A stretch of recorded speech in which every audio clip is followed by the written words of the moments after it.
Hello, അമ്മ മനസ്സിൻ്റെ പുതിയൊരു എപ്പിസോഡിലേക്ക് എല്ലാവർക്കും സ്വാഗതം. ചാനൽ ആദ്യമായിട്ട് കാണുന്നവരാണെങ്കിൽ ഒന്ന് സബ്സ്ക്രൈബ് ചെയ്തിട്ട് ലൈക്ക് ചെയ്യണേ. അങ്ങനെ ജാനകി മുറിയിലെത്തിയതിന് ശേഷം വാസുദേവനും ജാനകിക്കും ഒപ്പമുള്ള ഫ്രെയിം ചെയ്ത് വെച്ച ഫോട്ടോസുകളൊക്കെ നോക്കിയിട്ട് സങ്കടത്തോടെ പറയുകയാണ്, എപ്പോഴാണ് നിങ്ങളുടെ മനസ്സിൽ ഇങ്ങനെ ഒരു ആഗ്രഹം വന്നത്? അന്ന് തന്നെ നിങ്ങളുടെ കൈവച്ചിട്ട് എന്നെ കൊന്നുകൂടായിരുന്നോ? ഞാൻ മരിച്ചതിന് ശേഷം ഇത്രയും തരംതാണ പ്രവൃത്തികൾ ചെയ്താൽ പോരായിരുന്നോ നിങ്ങൾക്ക്? എന്നെ ജീവനോടെ വെച്ചിട്ട് എന്തിനാ ഇങ്ങനെ ഒരു പ്രവൃത്തി ചെയ്തത്? വാസുദേവൻ്റെ മുഖത്തേക്ക് നോക്കിക്കൊണ്ടാണ്, ഫ്രെയിമിലേക്ക് നോക്കിക്കൊണ്ടാണ് ജാനകി പറയുന്നത്. അവർക്ക് അവരുടെ സങ്കടം പറഞ്ഞു തീർക്കാൻ സാധിക്കുന്നുണ്ടായിരുന്നില്ല. വീണ്ടും അവർ ആ ഫോട്ടോയിലേക്ക് നോക്കിക്കൊണ്ട് പറയാണ്, എന്നെക്കൊണ്ട് നടക്കാൻ സാധിക്കില്ലെന്ന് ഒരു ദിവസം പോലും ഞാൻ സങ്കടപ്പെട്ടിട്ടില്ല. എന്തുകൊണ്ടാന്ന് വെച്ചാൽ നിങ്ങൾ എൻ്റെ കൂടെ ഉണ്ടല്ലോ എന്ന വിശ്വാസത്തിലാണ് ഞാൻ ജീവിച്ചിരുന്നത്. എന്നാൽ നിങ്ങൾ എൻ്റെ കൂടെ ജീവിച്ചത് എൻ്റെ ചേട്ടൻ്റെ സ്വത്തും പണവും മാത്രം കണ്ടിട്ടാണെന്ന് ഇപ്പം എനിക്ക് മനസ്സിലായി. ജാനകി സ്വയം സങ്കടത്തോടെ പറയാണ്, സത്യം പറഞ്ഞാൽ നിങ്ങൾക്ക് സത്യസന്ധമായ ഒരു പ്രണയവും എൻ്റെ മേലില്ല. നിങ്ങൾക്ക് സന്തോഷത്തോടെ ജീവിക്കാൻ വേണ്ടിയിട്ട് എന്നെ ഒരു ഉപകരണമാക്കി മാറ്റിയതാണല്ലേ. ഇതുപോലും മനസ്സിലാക്കാതെ നിങ്ങളെ വിശ്വസിച്ചിട്ട് ഈ ജീവിതകാലം അത്രയും ഞാനൊരു പൊട്ടിയായിട്ടാണല്ലോ ജീവിച്ചത്. ജാനകി സങ്കടത്തോടെ പൊട്ടി കരയാണ്. അവർക്കൊരിക്കലും വാസുദേവൻ അവരോട് ചെയ്ത ചതി വിശ്വസിക്കാൻ സാധിക്കുന്നുണ്ടായിരുന്നില്ല.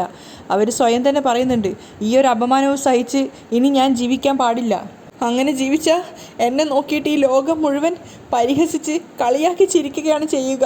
അവർക്ക് സംസാരിച്ച് സമനില തെറ്റിയതുപോലെ ആയിട്ടുണ്ടായിരുന്നു. അവർ സ്വയം തന്നെ പറയുന്നുണ്ട്, വേണ്ട, ഇപ്പം തന്നെ ഞാൻ ഈ ജീവിതം അവസാനിപ്പിക്കാൻ പോവുകയാണ്. ഇനി ഞാൻ ജീവിച്ചിരിക്കാൻ പാടില്ല. ഇങ്ങനെ ഒരു മോശം പേര് കേട്ടിട്ട്, അല്ലെങ്കിൽ എൻ്റെ ഭർത്താവ് ഇത്രയും വലിയൊരു തെറ്റെന്നോട് ചെയ്തിട്ട് ഇനി ഞാൻ ജീവിച്ചിരിക്കുന്നത് യാതൊരു അർത്ഥവുമില്ല. ഞാൻ മരിക്കുന്നത് തന്നെയാണ് നല്ലത്. നിങ്ങൾ അവളുടെ കൂടെ സന്തോഷത്തോടെ ജീവിക്ക്. ഞാൻ ഇപ്പം തന്നെ മരിക്കാൻ പോവുകയാണ്. ജാനകി സ്വയം പിച്ചും പറഞ്ഞ് പുലമ്പിക്കൊണ്ടേ ഇരിക്കുകയാണ്. അവരിങ്ങനെ പറഞ്ഞുകൊണ്ടേ ഇരിക്കുന്നുണ്ട്, ഞാൻ ജീവിച്ചിരിക്കാൻ പാടില്ല. അവർക്ക് സങ്കടവും ദേഷ്യമൊക്കെ ഒരുമിച്ച് വന്നുകൊണ്ടേയിരിക്കുകയാണ്. വാസുവിൻ്റെ മുഖത്ത് നോക്കുന്തോറും സഹതാപവും സങ്കടവും അതിനേക്കാളേറെ ദേഷ്യവും വെറുപ്പും ഒക്കെ വരുന്നുണ്ടായിരുന്നു. അങ്ങനെ ഒരുപാട് നേരം ആ ഫോട്ടോസിൽ നോക്കിയിരുന്നതിന് ശേഷം അവർ ആ പ്രതികാരത്തോടെയും ദേഷ്യത്തോടും കൂടിയിട്ട് ആ ഫ്രെയിം എടുത്തിട്ട് നിലത്തെറിഞ്ഞ് ഉടയ്ക്കുകയാണ്. അതുപോലെ തന്നെ ചുവരിൻ്റെ മുകളിൽ വെച്ചിട്ടുണ്ടായിരുന്ന വേറൊരു ഫോട്ടോ ഉണ്ടായിരുന്നു. അതും എടുത്ത് എങ്ങനെയൊക്കെ ഏന്തി വലിഞ്ഞെടുത്തിട്ട് അതും നിലത്തെറിഞ്ഞ് പൊട്ടിക്കുകയാണ്. എന്നിട്ടും അവർക്ക് അവരുടെ ദേഷ്യം അടങ്ങുന്നുണ്ടായിരുന്നില്ല. മാത്രമല്ല, താനിനി ജീവിച്ചിരിക്കാൻ അർഹതയില്ലാത്തവളാണെന്നാണ് അവർക്ക് തോന്നുന്നത്. അതുകൊണ്ട് തന്നെ മേശ വലിപ്പ് തുറന്നിട്ട് സൂയിസൈഡ് ചെയ്യാൻ വേണ്ടിയിട്ട് ഒരു ഗുളികയുടെ ബോക്സ് എടുക്കുകയാണ്. അതെടുത്തിട്ട് കൈ പിടിച്ചിട്ട് അവരിങ്ങനെ പൊട്ടി കരയാണ്. ആ സമയത്താണ് ജനാല വഴി മുത്തശ്ശി അത് കാണുന്നത്. മുത്തശ്ശി വല്ലാതെ പരിഭ്രമിച്ചിട്ട് ചോദിക്കുന്നുണ്ട് പുറത്തുനിന്ന് തന്നെ, ഏയ് ജാനകി, നീ എന്താ ഈ ചെയ്യാൻ പോകുന്നത്? അപ്പോൾ ജാനകി കരഞ്ഞോണ്ട് അവരോട് പറയുന്നുണ്ട്, ചെറിയമ്മേ, എനിക്ക് മാപ്പ് തന്നേക്ക്. ഇനി എനിക്ക് ജീവിച്ചിരിക്കാൻ തോന്നുന്നില്ല. അപ്പോൾ അവർ പുറത്തുനിന്ന് വിളിക്കുന്നുണ്ട് സഹതാപത്തോടെ, അയ്യോ ജാനകി, ഞാൻ മരിക്കാൻ പോവാണ് ചെറിയമ്മേ. അയ്യോ, നീ വിവരക്കേട് കാണിക്കല്ലേ ജാനകി. അപ്പോൾ ജാനകി വീണ്ടും പറയാണ്, അദ്ദേഹം ജ്യോതിയുടെ കൂടെ സന്തോഷത്തോടെ ജീവിച്ചോട്ടെ.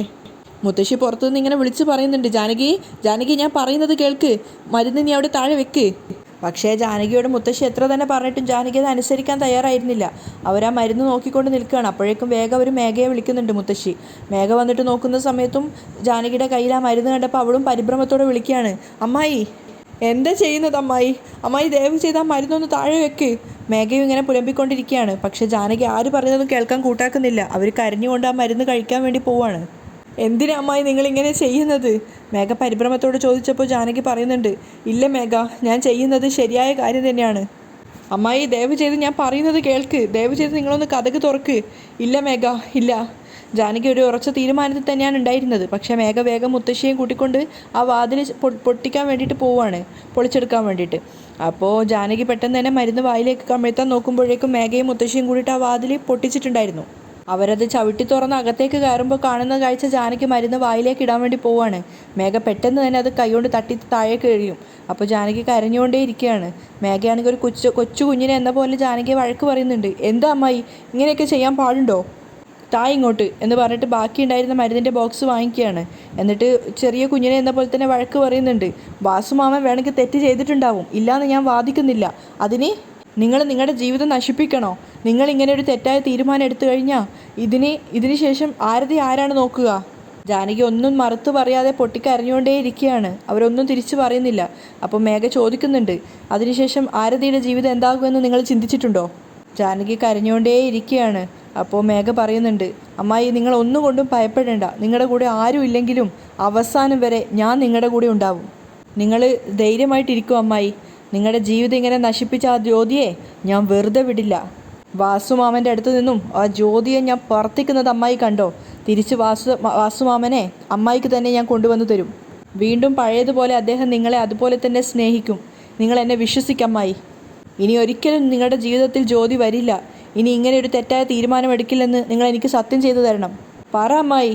പക്ഷേ ജാനകി മറുത്തൊന്നും പറയാതെ കരഞ്ഞുകൊണ്ടിരിക്കുകയാണ്. അപ്പം മുത്തശ്ശിയും പറയുന്നുണ്ട്, ജാനകി, മേഘ ഇത്രയും ഉറപ്പോടെയല്ലേ നിന്നോട് പറയുന്നത്, നീ അവളെ വിശ്വസിക്ക്. ആ ജ്യോതിക്കുള്ള 8ൻ്റെ പണി മേഘ തന്നെ കൊടുത്തോളും.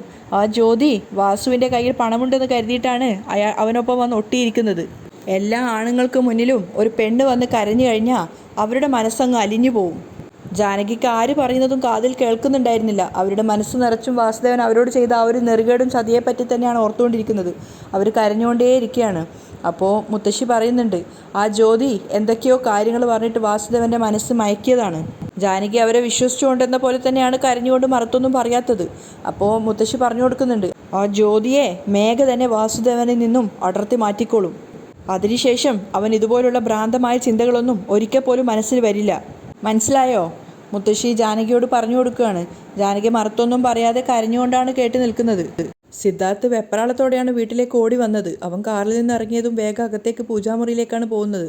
ആ സമയത്ത് പൂജാമുറിയിലെല്ലാം അലങ്കോലപ്പെട്ട് കിടക്കുകയാണ്. മാത്രമല്ല അവൻ ചിന്തിക്കുന്നുണ്ടായിരുന്നു, ഇതെന്താ പൂജാമുറിയിലുള്ള എല്ലാ കാര്യങ്ങളും അലങ്കോലമായി കിടക്കുകയാണല്ലോ.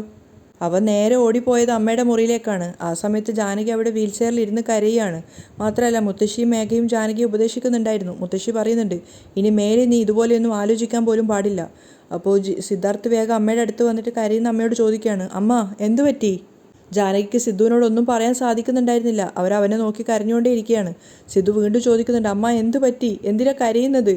അപ്പോൾ അവരൊന്നും പറയുന്നില്ല എന്ന് കണ്ടപ്പോൾ മുത്തശ്ശിയോടാണ് പിന്നീട് ചോദിക്കുന്നത്, അമ്മയ്ക്ക് എന്താ പറ്റിയത്? അപ്പോൾ ജാനകി പൊട്ടി കരഞ്ഞുകൊണ്ട് വിളിക്കുകയാണ്, സിദ്ധു. അപ്പോൾ സിദ്ധാർത്ഥ് മുത്തശ്ശിയോട് വീണ്ടും ചോദിക്കുന്നുണ്ട്, അയ്യോ നിങ്ങളെങ്കിലും ഒന്ന് പറ, അമ്മയ്ക്ക് എന്താ പറ്റിയത്?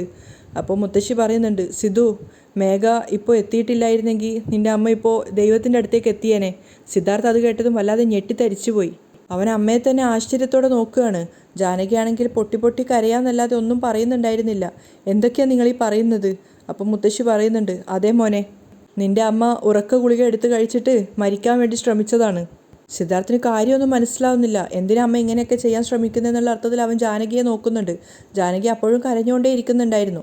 അപ്പോൾ മുത്തശ്ശി പറയുന്നുണ്ട്, എന്തോ നല്ല ഭാഗ്യം, മേഘ ആ സമയത്ത് ഇവിടെ ഉള്ളത് കാരണം മേഘ ഓടി വന്ന് രക്ഷിച്ചതാണ്. സിദ്ധാർത്ഥ് മേഘയെ നോക്കുന്ന സമയത്ത് മേഘ പാവത്തിനെ പോലെ നിൽക്കുന്നുണ്ട്. അപ്പോൾ മുത്തശ്ശിയും പറയാണ്, എല്ലാത്തിനും കാരണം നിൻ്റെ അച്ഛനാണ്. സിദ്ധാർത്ഥ് വീണ്ടും അവൻ്റെ അമ്മയെ നോക്കുന്ന സമയത്ത് ജാനകി കരയുന്നുണ്ടായിരുന്നു. അപ്പോൾ മുത്തശ്ശി പറഞ്ഞു കൊടുക്കുകയാണ്, നിൻ്റെ അച്ഛൻ നിൻ്റെ അമ്മയോട് ദ്രോഹം ചെയ്തടാ. വാസുദേവൻ നിൻ്റെ അമ്മയെ വഞ്ചിച്ചു. അത് കേട്ടതും സിദ്ധാർത്ഥ് സങ്കടത്തോടെ അമ്മയെ നോക്കുകയാണ്. കാരണം സിദ്ധാർത്ഥിന് മുൻപ് തന്നെ കാര്യങ്ങളൊക്കെ അറിയാമായിരുന്നു. അതുകൊണ്ട് തന്നെ ജാനകിയെ നോക്കുന്ന സമയത്ത് അവരൊരു ഒരു സഹിക്കാനാവാത്തൊരു സാധു സ്ത്രീയായിട്ട് അവന് മുന്നിൽ തോന്നുകയാണ്. എന്നിട്ടും സിദ്ധു ഒന്നും അറിയാത്തതുപോലെ വീണ്ടും കരഞ്ഞുകൊണ്ടിരിക്കുന്ന അമ്മയുടെ അടുത്ത് പോയിട്ട് പറയുന്നുണ്ട്, അമ്മ എന്താ പറ്റിയത്? എന്താ പറ്റിയതെന്ന് പറയമ്മ, എന്തെങ്കിലും ഒന്ന് പറയമ്മ. സിദ്ധു സങ്കടത്തോടെ ചോദിക്കുകയാണ്. അപ്പോൾ കരഞ്ഞുകൊണ്ട് തന്നെ ജാനകി പറയുന്നുണ്ട്, കുറച്ചു മുൻപ് ചന്ദ്രിക വന്നതും അതിനുശേഷം ചന്ദ്രികയോട് അവർ സംസാരിച്ച സമയത്ത് ചന്ദ്രിക ദേഷ്യത്തോടെ പറഞ്ഞിട്ടുണ്ടായിരുന്നു, നിങ്ങളുടെ ഭർത്താവിനെ പറ്റി നിങ്ങൾക്കറിയുമോ? ആ ജ്യോതിയുടെ വീട്ടിൽ നടക്കുന്ന സുമംഗലി പൂജയെ പങ്കെടുക്കാൻ വേണ്ടിയിട്ടാണ് വാസുമാമൻ പോയിട്ടുള്ളത്. ഞാൻ പറയുന്നത് കള്ളാണെങ്കിൽ നിങ്ങൾ എനിക്ക് എന്ത് ശിക്ഷ വേണമെങ്കിലും തന്നോളൂ.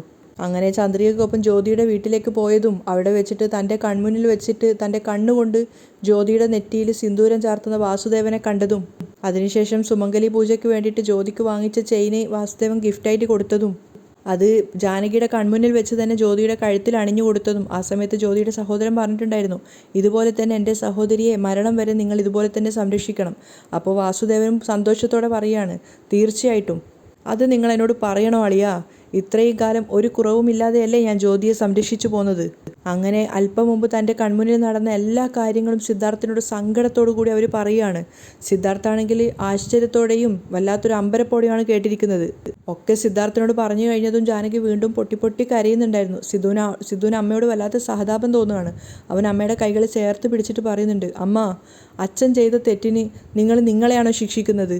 അപ്പോൾ ജാനകി പറയുന്നുണ്ട്, ഇല്ല സിദ്ധു, എനിക്ക് വല്ലാത്ത അപമാനം തോന്നുവാണ്. അതുകൊണ്ടാണ് മരിച്ചു കളയാമെന്ന് തീരുമാനമെടുത്തത്. അത് കേട്ടതും മേഘയും മുത്തശ്ശിയും സിദ്ധാർത്ഥമൊക്കെ അമ്പരന്ന് നിൽക്കുന്നുണ്ടായിരുന്നു. അതിനുശേഷം സിദ്ധാർത്ഥ ദേഷ്യത്തോടെ പറയുന്നുണ്ട്, ദയവ് ചെയ്ത് ഇതുപോലുള്ള പൊട്ടത്തര തീരുമാനങ്ങൾ എടുക്കാതെ. എനിക്കും ആരാധിക്കും നിങ്ങളല്ലാതെ വേറെ ആരാ അമ്മ ഉള്ളത്? എന്തിനാ അമ്മ ഇങ്ങനെ വിഷമിപ്പിക്കുന്നത്? ഞാൻ ഫോറിനിൽ പോലും പോവാതെ ഇവിടെ ജോലി ചെയ്തുകൊണ്ടിരിക്കുന്നത് നിങ്ങൾക്ക് വേണ്ടിയിട്ടാണ്. എന്തിനാ അമ്മ ഇങ്ങനെ ചെയ്യുന്നത്? നിങ്ങൾക്ക് അച്ഛനില്ലെങ്കിൽ എന്താ, ഞങ്ങളില്ലേ? ഞാനും ആരതിയും ഇല്ലേ?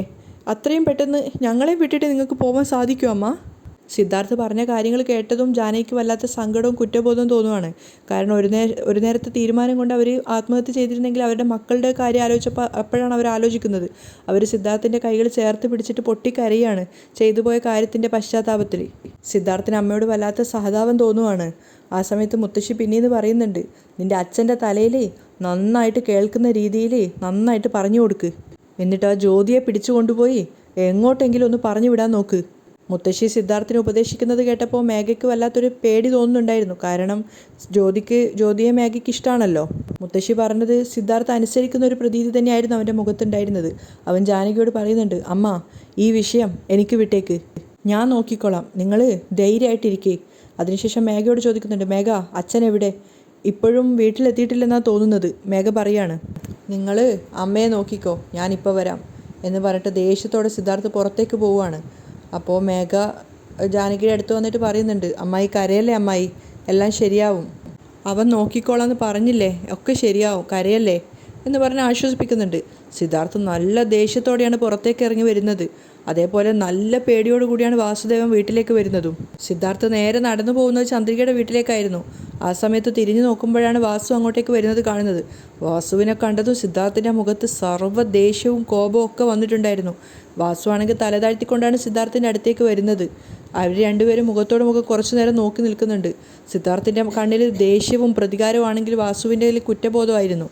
അപ്പോൾ കുറച്ചു നേരത്തിന് ശേഷം സിദ്ധാർത്ഥ് പറയുന്നുണ്ട്, ഛേ നിങ്ങളൊക്കെ ഒരു മനുഷ്യനാണോ? നിങ്ങളോടൊരു ആവർത്തി ഞാൻ പറഞ്ഞതല്ലേ, എന്നിട്ടും നിങ്ങൾ മാറ്റാൻ ശ്രമിച്ചില്ല അല്ലേ? മാറണമെന്നൊരു ഉദ്ദേശം ഉണ്ടായിരുന്നില്ലല്ലേ? ജ്യോതിയെ ഞാൻ മറന്നു, ഇനി ജ്യോതിയായിട്ടൊരു ബന്ധമില്ല, അവളുമായിട്ട് ഇനി ഞാൻ കാണുകയോ മിണ്ടുകയോ ഇല്ല എന്ന് എനിക്ക് വാക്ക് തന്നിട്ട് അതൊക്കെ എവിടെ പോയി? എൻ്റെ അമ്മയ്ക്ക് എന്തെങ്കിലും പ്രശ്നം വന്നാൽ ഞാൻ വെറുതെ ഇരിക്കില്ല എന്ന് നിങ്ങൾക്ക് നന്നായിട്ടറിയാം. അങ്ങനെയൊക്കെയാണെന്ന് അറിഞ്ഞിട്ടും എനിക്ക് തന്ന വാക്ക് മറന്നിട്ട് ആ ജ്യോതിയുടെ വീട്ടിൽ പോയിട്ട് നിങ്ങൾ വീണ്ടും കൂത്തടിച്ചു അല്ലേ? നിങ്ങൾ ചെയ്ത് ഇത്രയും തരംതാണ പ്രവൃത്തി കാരണം എൻ്റെ അമ്മ എന്താ ചെയ്യാൻ പോയെന്ന് അറിയാമോ? അപ്പോൾ വാസു പേടിയോടെയും പരിഭ്രമത്തോടെയും ചോദിക്കുന്നുണ്ട്, എന്ത് പറ്റി സിദ്ധു? അത് കേട്ടുകൊണ്ടാണ് മേഘ അങ്ങോട്ടേക്ക് വരുന്നത്. അവർ രണ്ടുപേരും സംസാരിക്കുന്നത് ശ്രദ്ധിച്ച് കേൾക്കുകയാണ് മേഘ. അപ്പോൾ സിദ്ധാർത്ഥ് സങ്കടത്തോടെ പറയുന്നുണ്ട്, മരിക്കാൻ വേണ്ടി ശ്രമിച്ചിട്ട് ഉറക്ക ഗുളിക എടുത്ത് കഴിക്കാൻ നോക്കി. വാസുദേവൻ അന്തം വിട്ടിട്ട് നോക്കി നിൽക്കുകയാണ് സിദ്ധാർത്ഥിനെ. അപ്പോൾ സിദ്ധാർത്ഥ ദേഷ്യത്തോടെ പറയുന്നുണ്ട്, മേഘ കാണാൻ ഒരു നിമിഷം വൈകിയിരുന്നെങ്കിൽ അമ്മ ഇപ്പം ജീവനോടെ ഉണ്ടാവുമായിരുന്നില്ല, അറിയോ നിങ്ങൾക്ക്? നാണയില്ലേ നിങ്ങൾക്ക്? കല്യാണ വയസ്സുള്ള 2 മക്കളുണ്ടായിട്ട് നിങ്ങൾക്ക് ഇതൊക്കെ ആവശ്യമാണോ? സിദ്ധാർത്ഥിൻ്റെ ദേഷ്യം അടങ്ങുന്നുണ്ടായിരുന്നില്ല. മേഘ കണ്ടു നിൽക്കുന്നതൊന്നും അവർ രണ്ടുപേരും അറിയുന്നുമില്ല. സിദ്ധാർത്ഥിന് വാസുദേവനെ നോക്കുന്തോറും അവൻ്റെ അമ്മ ആത്മഹത്യ ചെയ്യാൻ ശ്രമിച്ചതാണ് ഓർമ്മ വന്നുകൊണ്ടിരുന്നത്. അതുകൊണ്ട് തന്നെ സിദ്ധാർത്ഥ് വാസുദേവൻ അച്ഛനാണെന്ന് പോലും മറന്നിട്ട് അയാളുടെ ചെകിട്ടത്ത് നോക്കി ഒന്ന് പൊട്ടിച്ചു കൊടുക്കുകയാണ്.